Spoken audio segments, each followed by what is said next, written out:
안녕하세요. 한국전기 오유진입니다. 자, 이번 시간에는 전기기능사 필기 교재에 대해서 안내해 드리도록 하겠습니다.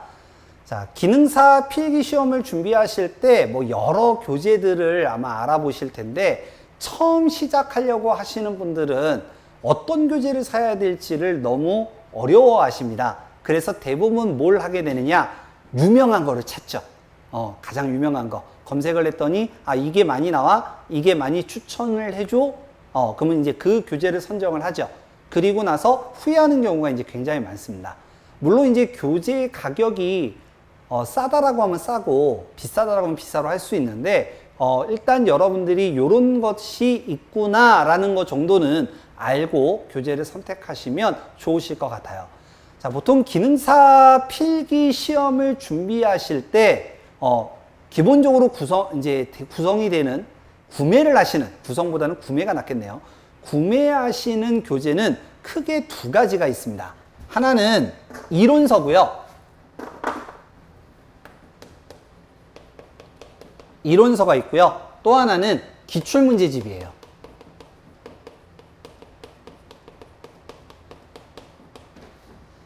우리 이제 시험, 전기기능사뿐만 아니라 한국산업인력관리공단에서 이제 출제가 되고 있는 모든 자격증, 모든 시험, 얘네들은 관연도 문제에서 많이 출제되는 문제은행 방식이라는 방식을 채택하고 있습니다.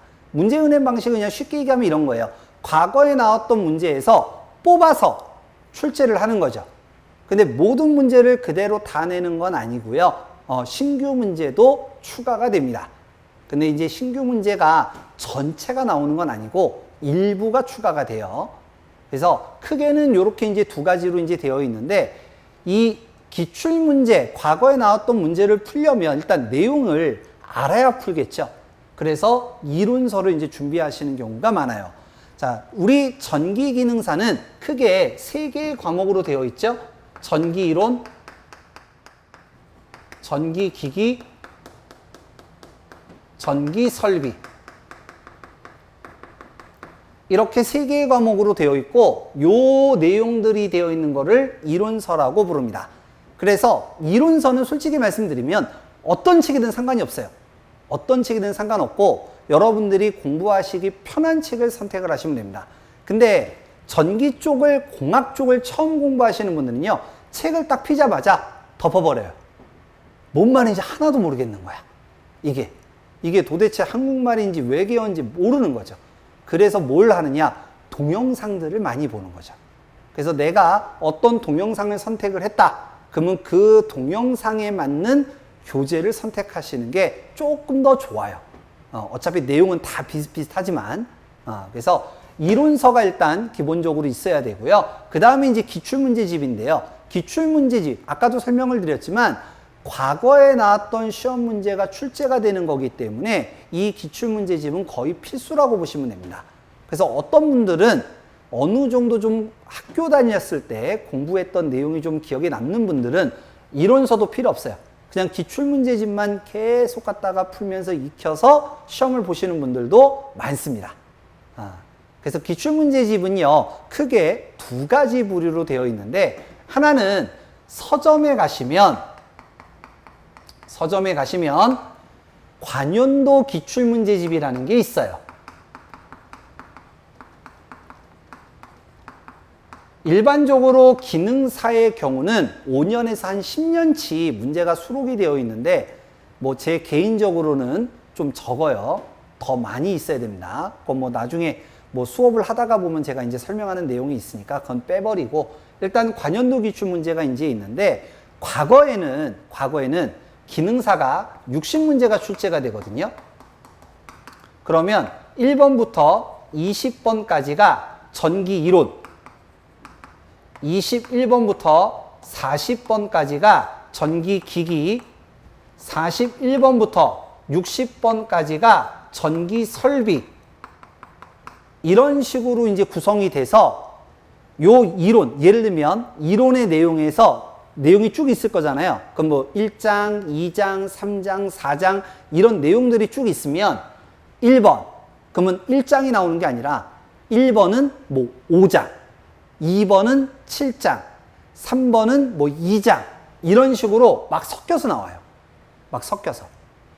그래서 그런 실제 나오는 시험의 형태대로 구성을 해서 만든 게 관연도 기출문제입니다. 여러분들 서점에서 이제 구입하실 수 있는 거. 근데 여기서 한 가지가 이제 있는데 조금 요즘은 유형이 좀 달라요. 유형이 다른 게 무슨 말이냐면 예전에는 1번부터 20번은 이론, 21번부터 40번까지는 기기, 41번부터 60번까지는 설비 이런 식으로 이제 항상 고정적으로 패턴이 시험 문제가 나왔는데 16년도 5회차부터인가? 그때부터 컴퓨터로 시험을 보는 CBT 시험으로 바뀌었거든요. 그래서 CBT 시험으로 바뀐 다음부터는 어떻게 나오냐면 예를 들어 설비 문제가 여기 번호인데 이게 1번 문제로 나오는 거예요. 2번은 기기 문제가 나오고 3번은 다시 설비가 나오고 4번은 뭐 이론이 나오고 요즘에는 이런 식으로 문제가 완전 랜덤하게 나와요. 근데 아직까지 서점에 있는 문제들은 이런 패턴들을 하고 있습니다.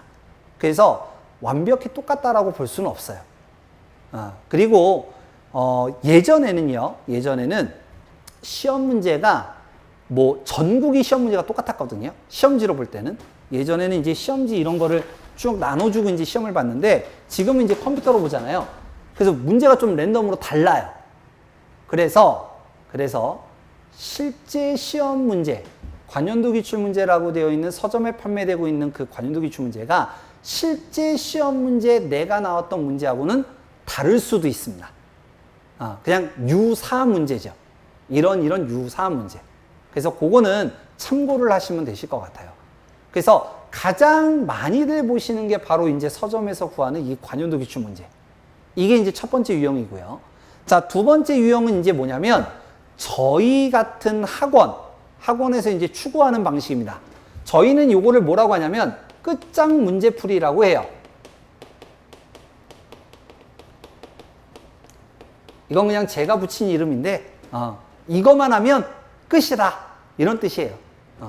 자, 이건 뭐냐면 관연도 역대 나왔던 관연도 문제가 있죠. 제가 2004년부터 이제 수업을 시작했으니까 지금 20년이 넘었는데 그동안 나왔던 기능사 저희 이제 학원은 73년에 개원한 학원이기 때문에 더 오랜 데이터가 있어요. 과거에 나왔던 그 많은 문제들을 예를 들어 1장 직류회로다. 그러면 직류회로에 어떤 주제가 있어요. 뭐 예를 들어 용어라고 하는 주제가 있어요. 그러면 용어하고 관련된 역대 나왔던 문제들을 20년 이상 되는 그 문제들을 쫙 갖다가 모아놓은 거예요. 그 다음에 용어 내용이 끝나면 그 다음에는 뭐 오매 법칙이 나와요. 오매 법칙이 나와요. 이 단원이 나와요. 그러면 오매 법칙과 관련된 문제들이 쭉 이제 묶어 놓은 거예요. 쭉. 난이도 처음에는 이제 쉬워야 되니까 쉬운 문제 하, 그 다음 중, 그 다음 상 이런 식으로 문제들을 쭉 갖다가 모아 놓은 거. 역대 나왔던 문제들을 모아 놓은 거죠. 이거를 이제 저희는 이제 끝장 문제풀이라고 불러요. 그래서 여기는 실제 시험처럼 분산돼서 있느냐 아니면 저희처럼 여러 개의 떨어져 있는 문제들을 하나로 모아서 보기 편하게 되어 있느냐. 차이점은 이제 이겁니다. 그래서 장단점이 이제 물론 존재합니다. 그래서 여러분들이 책자를 갖다가 선택을 하실 때 기출문제는 무조건적으로 하셔야 되고 그때 요걸로 할 것이냐 아니면 요런 걸로 할 것이냐. 요렇게 이제 나뉜다라고 보시면 되세요. 그리고 이제 영상에도 있지만 21특강이라고 이제 되어 있는 이론하고 이제 기기는 워낙 어려워하시는 분들이 많다 보니까 설비는 특강이라는 개념이 없어요. 다 해야 돼요. 설비에서 점수를 따야 되기 때문에 다 하셔야 되는 거고 이론하고 기기 같은 경우는 최소한 이 정도는 반드시 알아야 된다라고 해서 문제를 제가 선별을 한 거예요. 그래서 뭐 하루에 뭐 1일 차에는 이 문제는 반드시 푸세요. 2일 차에는 이 문제는 반드시 푸세요. 요렇게 된 게 이제 21특강인데 그 21특강 영상이 전부 다 이 끝장 문제 풀이 기준으로 다 되어 있습니다. 그래서 요렇게 구성이 되어 있다라고 이제 보시면 되실 것 같아요.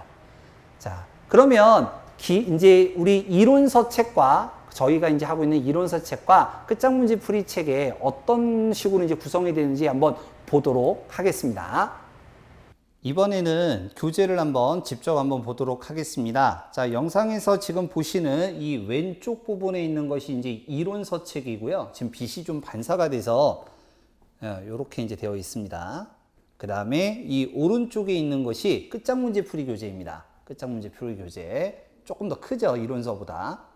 자, 먼저 이론서 같은 경우에는 앞에서도 이제 설명을 드렸지만 자격증을 공부를 할 때는 이론에 대한 내용을 너무 깊게 파시면 안 되세요. 물론 이제 깊게 공부하는 게 나쁜 건 아니지만 우리는 이제 시험 때까지 짧은 시간 안에 내용들, 많은 내용들을 공부를 해야 되기 때문에 이론서 같은 경우에는 영상을 가지고 이제 보실 때, 아, 이런 내용이 여기에 대한 부분이구나. 아, 이런 내용이 있구나. 요런 거를 알고 넘어가는 정도다라고 이제 보시면 되세요. 가이드만 이제 잡으셔야 된다는 얘기죠. 그래서 이론서에 이제 구성이 되어 있는 파트별 구성 내용의 이제 영상과 매칭을 해서 이제 공부하는 요령만 이제 익히시면 되시고, 여기에 필수 문제가 이제 있는데 이 필수 문제 같은 경우에는 여기 끝장 문제 풀이 교재에 다 들어가 있습니다. 다 들어가 있기 때문에 굳이 요거에 연연하지 않으셔도 돼요. 모든 문제는 끝장 문제 풀이 교재에 제가 다 넣어놨습니다. 그러면 한번 두 개의 안에 내용을 한번 볼 건데요. 먼저 이론서 내용을 한번 봐볼게요. 이론서 같은 경우에는 모든 교재가 기능사는 이론, 기기, 설비 이렇게 세 가지 파트로 이제 구성이 되어 있고요.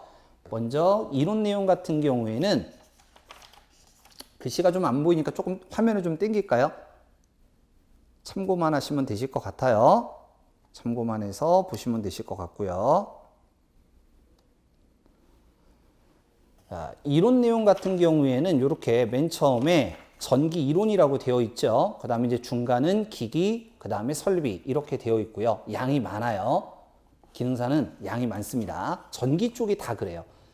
자, 큰 타이틀이 이제 있고, 그 다음에 그거에 대한 세부 내용들이 이제 이런 식으로 되어 있습니다. 양쪽에는 서머리라고 해서 핵심적인 부분, 그러니까 보통 영상에서 제가 얘기하는 부분이 이제 요 포인트들을 주로 얘기하는 거고, 말 그대로 교재이기 때문에 어떤 내용이 있으면 그걸 이제 교재는 다 이렇게 풀어서 되어 있죠. 그래서 전기책자들을 이제 보시는 대부분 분들이 이걸 보고 나서 그냥 책을 덮어버리는, 아, 뭔 말인지 하나도 모르겠다고 덮어버리시는 분들이 이제 많은데, 얘네들은 영상을 보시면서 참고하시면 됩니다. 참고만 하시면 돼요. 자, 그 다음에 이제 뒤쪽으로 이제 쭉 이제 내용들이 이제 있으니까 요거는 참고로 알고 계시면 되실 것 같고요. 그 다음에 이제 내용들이 이제 본문들이 끝나게 되면 다음 단원으로 넘어가기 전에 필수 기출문제라고 이제 내용이 이렇게 해서 문제들이 이제 쭉 있어요. 그래서 시험에 좀 잘 나오거나 아니면 뭐 요 정도는 알고 넘어가셨으면 좋겠다. 그러니까 저자들의 이제 생각이 이제 들어가 있는 거죠. 그래서 요 내용들이 이제 구성이 되어 있다. 요렇게 이제 보시면 되실 것 같고, 요 필수 기출 문제는 아까도 얘기했듯이 모든 문제가 이 끝장 문제 풀이 교재에 다 들어가 있다. 이렇게 이제 보시면 되실 것 같아요. 자, 끝장 문제 풀이 교재 같은 경우에는 얘도 마찬가지로 이론, 기기, 설비 세 개로 이제 되어 있고요. 여기는 문제 중심으로만 되어 있습니다. 그래서 이론 이렇게 되어 있으면 직류회로 이렇게 되어 있고요. 직류회로의 맨 처음에 이제 나오는 내용 부분. 화면이 조금 좀 밝네요. 조금 좀 밝으니까 조금 어둡게 할까요? 좀 잘 보이시게. 제가 요거를 좀 조작을 잘하면 좋은데, 저도 수업만 하는 사람이다 보니까 요거 좀 잘 조절을 못해요. 좀 양해 부탁드리겠습니다. 자, 그러면 여기 내용을 좀 보면 어떤 단원에 대한 주제 내용이 이제 있으면 관련된 문제, 여태까지 나왔던 문제들을 같은 유형의 문제들을 쫙 모아놓은 거예요. 앞에서도 제가 언급을 했지만 이 서점에 팔고 있는 관연도 기출문제라고 하는 거는 실제 시험 문제에 나왔던 것들을 포맷으로 해서 비슷하게 맞히다가 보니까 같은 유형의 문제가 아니라 다른 단원들의 문제들이 막 섞여 있어요. 근데 이제 이 끝장문제 풀이 같은 경우는 어떤 한 단원에, 예를 들어 직류회로의 뭐 용어 파트다. 그러면 그 용어와 관련된 문제들, 여태까지 나왔던 모든 문제들이 이제 여기에 수록이 이제 같이 모여 있는 거죠. 일반적으로 난이도는 하, 중, 상 이런 식으로 이제 되어 있다. 이렇게 이제 보시면 되실 것 같고요. 요거 문제가 이런 식으로 구성이 되어 있습니다. 그래서 여러분들이 이제 영상을 보시면 제가 이런 얘기를 할 거예요. 자, 몇 번서부터 몇 번까지 묶어주세요. 몇 번서부터 몇 번까지는 뭐에 대한 문제입니다. 이런 얘기들을 해요. 그리고 어떤 문제는 상짜리 문제고, 요거는 잘 나오는 문제고, 요거는 잘 안 나오는 문제입니다. 이런 식으로 이제 제가 설명을 하면서 이제 하는데, 그게 요렇게 같은 유형의 문제들이 쭉 묶여 있기 때문에 그걸 기준으로 해서 이제 접근을 하는 겁니다. 그래서 여러분들이 이 끝장문제 풀이 교재 같은 경우만 하더라도 보통 80%는 출제가 되기 때문에 여러분들이 요런 내용들을 참고해서 공부하시면 되실 것 같아요. 그래서 전부 다 문제, 풀이, 답 이런 식으로 되어 있고요. 이 끝장문제 풀이를 먼저 공부를 하셨던 분들 중에 이런 분들도 있어요. 아, 문제가 너무 많아서 너무 힘들다. 내용이 너무 많다. 이런 얘기들을 하시는데 공부 너무 안 하신 겁니다. 앞에서도 제가 설명을 드렸었죠. 모든 자격증, 한국산업인력관리공단에서 나오는 자격증은 문제은행 방식이기 때문에 최대한 많은 유형의 문제를 다뤄보는 게 좋아요. 내가 직접적으로 풀지 않아도 이런 문제들도 있구나 보고 넘어가시면 여러분들한테 굉장히 도움이 되실 겁니다. 그래서 20년 이상 출제됐었던 문제들을 쭉 갖다가 모아놓은 교재가 바로 이 끝장문제 풀이에요. 그래서 여러분들이 이런 식으로 구성이 되어 있다라는 것만 알고 계시면 되실 것 같고요. 교재나 뭐 이런 거 관련돼서 질문이 있으시면 댓글 남겨주시면 제가 자주는 확인을 못하지만 제가 확인하는 대로 답글을 달아드리도록 하겠습니다. 그러면 여기까지 하고요. 다음 시간에 뵙도록 하겠습니다. 수고하셨습니다.